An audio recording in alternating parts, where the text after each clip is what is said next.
Bonjour à tous, j'espère que vous allez bien. Bienvenue dans ce nouveau numéro de votre émission à la découverte d'un talent. Une émission qui se veut faire la promotion de vos différentes activités, mais aussi donner une plus grande visibilité à votre entreprise.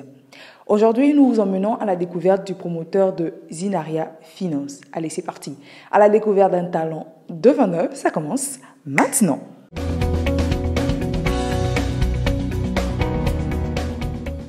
Monsieur Ali Abdelhalim Touré, bonjour, bienvenue à votre émission. Bonjour Farida. J'espère que vous allez bien. Super bien. Alors, j'ai appris, sinon mon petit doigt me dit que vous êtes le promoteur de Zinaria Finance. Effectivement. Justement, parlez-nous un peu de Zinaria Finance, qu'est-ce que vous faites? Zinaria Finance, c'est une SA qui fait du commerce et la gestion des affaires, tout en suivant l'éthique islamique. Dans l'avenir, à terme, nous ambitionnons de devenir une microfinance, voire une banque. Ça dépendra de l'évolution du projet, toujours dans le respect de l'éthique islamique qui voudrait que nous ne fassions pas un certain nombre d'activités telles que la pornographie, la vente de l'alcool. En tout cas, respecter l'éthique islamique dans le commerce, en suivant cette jurisprudence, c'est de voir comment on respecte ce qui est halal et on se démarque de ce qui est haram. Puisqu'Allah subhanahu wa ta'ala a dit dans le Coran qu'il a permis le commerce et il a rendu illicite le riba qui est l'intérêt bancaire et l'intérêt sur toutes ses formes. Donc, Zinaria Finance n'est pas une microfinance pour le moment, n'est pas non plus une banque pour le moment. Nous nous insérons dans ce qu'on appelle l'industrie financière islamique qui va comporter les banques, les assurances, les marchés financiers. Il faut aussi les entreprises, tout comme dans le monde classique, il y a les banques, il y a les assurances et les marchés financiers. C'est dans cette optique que nous nous insérons dans cette partie de l'industrie financière en tant qu'entreprise. Mais avec le temps, on pourra demander des autorisations pour être une microfinance ou bien une banque. Ça dépendra de l'évolution du projet. Mais qu'est-ce que nous faisons actuellement? Nous proposons à la clientèle 3 types de produits. Il y a un produit de rénovation. Si vous avez un appartement, une maison à rénover, nous allons conduire le projet de bout à bout avec vous. Si un temps ça peut vous demander un financement axé sur les modalités de Zinaria Finance. Donc il va falloir faire formuler la demande et accepter soit à la fin du projet la vente du produit rénové ou bien la mise en location. À part le produit rénovation, nous avons le produit vente. Ça, c'est un produit de vente classique, achat et revente. C'est un produit commercial d'équipement, de bureau, de machines d'entreprise. En fait, il y a aussi, à part la modalité de vente directe classique, il y a la modalité de vente qu'on appelle dans la finance islamique, la morala, qui au fait est une vente de confiance. Et l'acheteur et le vendeur connaissent la structure du prix. C'est-à-dire que celui qui achète, il sait à combien le vendeur a acheté le bien et il comprend un peu quelle est la marge qu'on lui fait. C'est une sorte de facilité de financement qui permet, sans toutefois recourir au prêt bancaire, d'acheter et de revendre un bien à crédit à une entreprise ou bien à une personne. À part cela, nous avons Zinaria Projet. Zinaria Projet qui est un produit qui permet d'accompagner les entrepreneurs, puisqu'il faut que nous comprenions que la finance islamique est avant tout la manière dont on définit les transactions commerciales ou bien l'activité industrielle au sein de l'économie, tout en, je me répète, en respectant l'éthique de l'islam. Donc, nous accompagnerons aussi le produit dans une modalité participative de projets d'entreprise. Vous avez peut-être une entreprise qui est dans une certaine phase. Si nous voyons que le projet est pertinent, respecte les modalités de l'éthique islamique, a un certain potentiel au niveau commercial, c'est-à-dire qu'il y a un marché qui existe. Il y a aussi une capacité technique à réaliser le projet et que si c'est viable économiquement, nous pourrons, dans la mesure de l'analyse que nous avons fait, tous ces éléments-là, accompagner tout projet en cofinancement et en co-gestion. Donc à la longue, Zinaria Final va être comme une holding qui aura à faire des participations dans le capital d'un certain nombre d'entreprises, d'un certain nombre de projets que nous trouvons pertinents.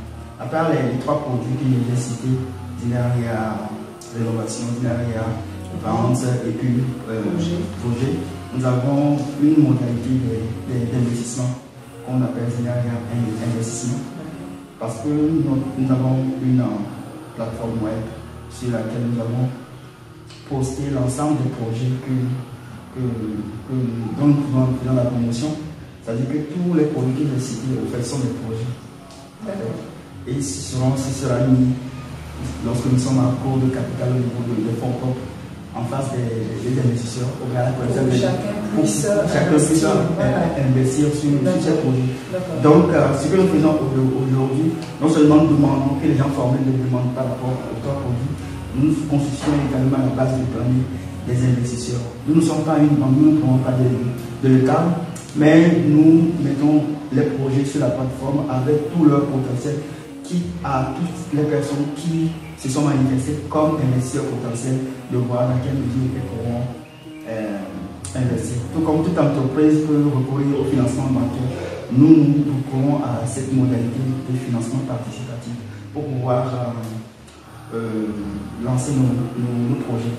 Donc voilà un peu le sens dans lequel nous travaillons. D'accord. Moi je trouve que cette idée de mettre en place une plateforme sur laquelle on expose les différents projets et les investisseurs potentiels viennent investir. Je pense que c'est une magnifique idée parce que de plus en plus, les gens veulent investir, ne savent pas où investir ni comment investir. Surtout, ne savent pas comment détecter les bons projets dans lesquels investir leur argent. Donc, je pense que si les gens ont cette information, plusieurs personnes pourront investir dans différents. Absolument. Nous avons tous le désir de mettre en place un système alternatif qui ne nous engouffre pas dans le système actuel. De l'intérêt, des pénalités de retard que les banques classiques nous offrent aujourd'hui. Tout le monde est conscient, mais il n'y a pas un système complexe, il n'y a pas du génie. Ce que nous exposons, c'est un système simple. Il suffit d'y adhérer et de voir, de mettre en place les éléments de confiance et d'accepter que dans une économie réelle, on peut gagner et on peut perdre. Il ne faut pas seulement installer des personnes qui disent que nous n'allons pas accepter les risques tels que les banques le font aujourd'hui, ou bien tel que la finance islamique le demande. Il faut aussi éviter le risque excessif qu'on appelle la spéculation.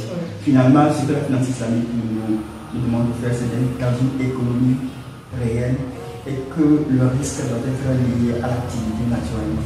Donc, selon les principes de la finance islamique, on dit qu'il n'y a pas de gain sans l'acceptation du risque modéré. Le risque modéré, c'est quoi? C'est que quand je fais une transaction commerciale, j'achète et je le vends. Peut-être que le moment du transfert de la marchandise jusqu'à destination, on peut faire un accident. Ça, c'est un risque lié à l'activité. Ou bien, bon, j'ai bien profilé mon projet et qu'il y a des éléments externes qui font que les délais ne sont pas respectés. Là c'est tout à fait naturel qu'on voit ces risques. Et comme on le dit en entrepreneuriat, comment est-ce qu'on dit ça, le terme,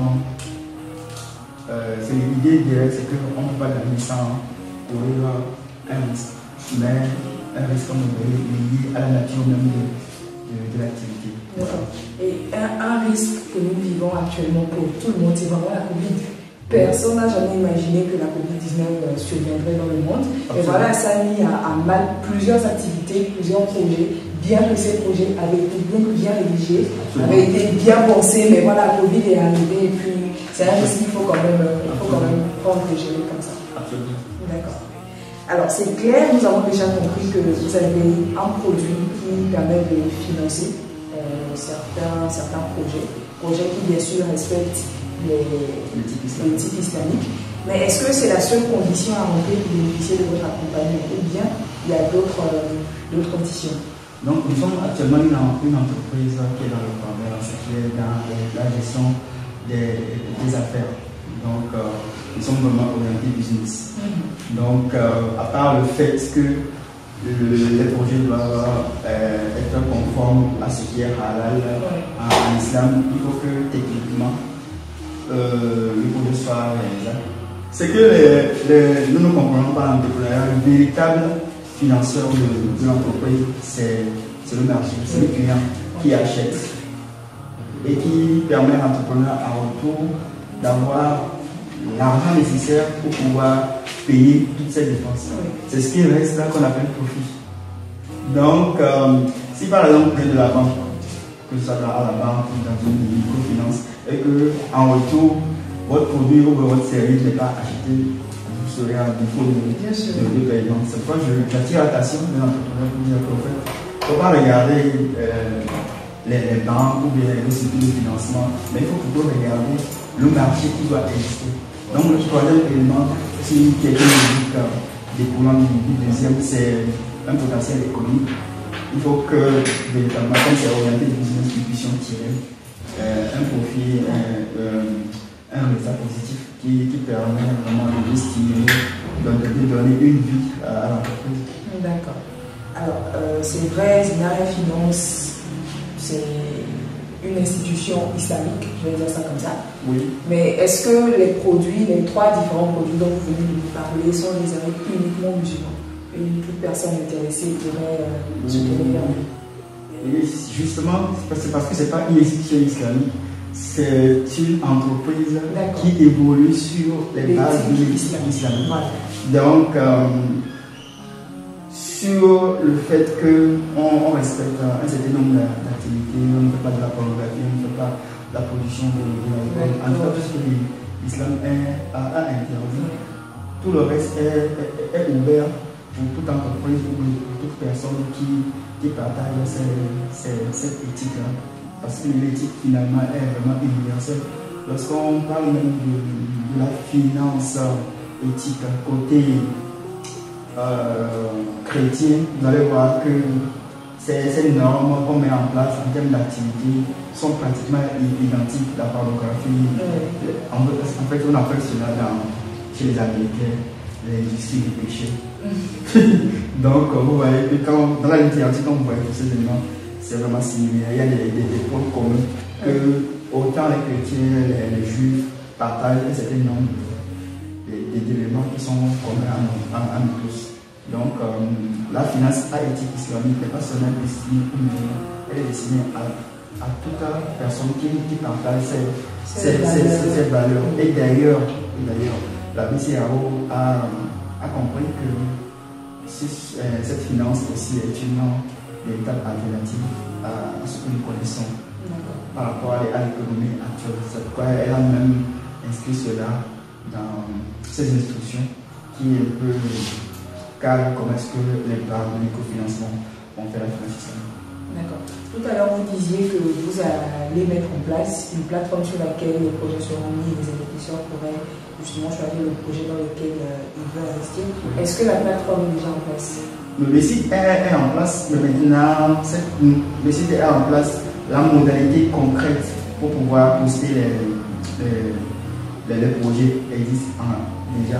Comme nous sommes dans la phase de communication et de lancement, toutes les personnes qui vont s'inscrire en tant qu'investisseurs potentiels auront accès à des codes qui vont leur permettre de voir en détail les projets que nous voulons lancer. Parce qu'il y aura quand même un résumé sommaire auquel tout le monde peut avoir accès, mais les détails des projets, c'est seulement ceux qui sont inscrits comme investisseurs qui pourront avoir accès. D'accord, donc on peut avoir le nom du site, comme ça déjà les personnes qui sont intéressées vont aller faire un tour. Oui, disons que le site actuellement est quand même en refonte, mais vous pouvez toujours avoir les informations précises sur nos produits. Le site c'est www.zinariafinance.com. www.zinariafinance.com. Donc investisseurs, porteurs de projets, allez-y faire un tour. Peut-être que non seulement vous allez avoir des personnes qui vont financer votre projet, mais pour vous qui voulez investir, vous allez justement tomber sur de bons projets rentables qui vous permettront de multiplier vos gains. Alors je pense qu'on va mettre un terme à cette première partie. Monsieur Ali Abdel Halim Touré, c'est un réel plaisir de vous avoir à mes côtés. Merci. Alors je vous laisse pour la suite de l'émission.